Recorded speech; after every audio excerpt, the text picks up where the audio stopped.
Надад 163 гэсэн тоо байна. 163 маань 100-ийн орон буюу 100 нэмэх нь 100 нэмэх нь 6 гаравт. Нэмэх нь 3 нэгжтэй ижилхэн юм. 3 бол нэгжийн орон. Нэгжийн орныг цэнхэрэнгөөр тэмдэглэсэн байгаа. Мөн би энд гарч ирсэн байгаа 163 дөрвөлжинг зурсан. Үүнийг хараарай. 100-д 6 харавт 1 2 3 4 5 6 харавт болон 3 нэгж.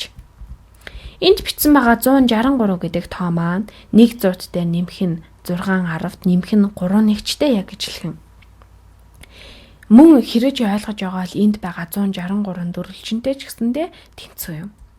Чиний харж байгаагаар 100-д 6 харавт мөн 3 нэгж байна. Одоо харин би 163 дээрээ 324 гэсэн тоог нэмье. Тэгвэл надаа 324 гэдэг маань 100-ийн оронд 300-д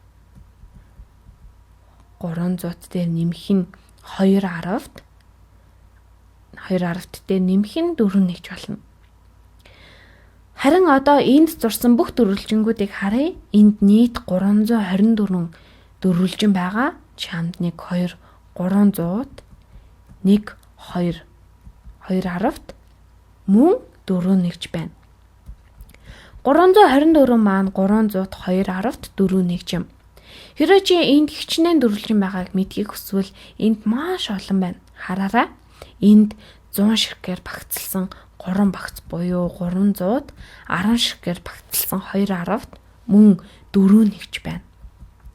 За одоо харин бүгдээрээ тоонуудаа хооронд нь нэмье.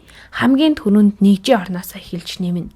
Тэгэхээр нэгжийн оронд 3 нэгжтэй нэмэх нь 4 нэгж байна. Нэгжийн орныг цэнхэрэнгөөр тэмдэглэсэн. Хариу нь 7 нэгж болж байна. 3 нэгжтэй нэмэх нь 4 нэгж нийлээд 7 нэгж. 7 бол нэгжийн орон буюу 7 нэгж юм.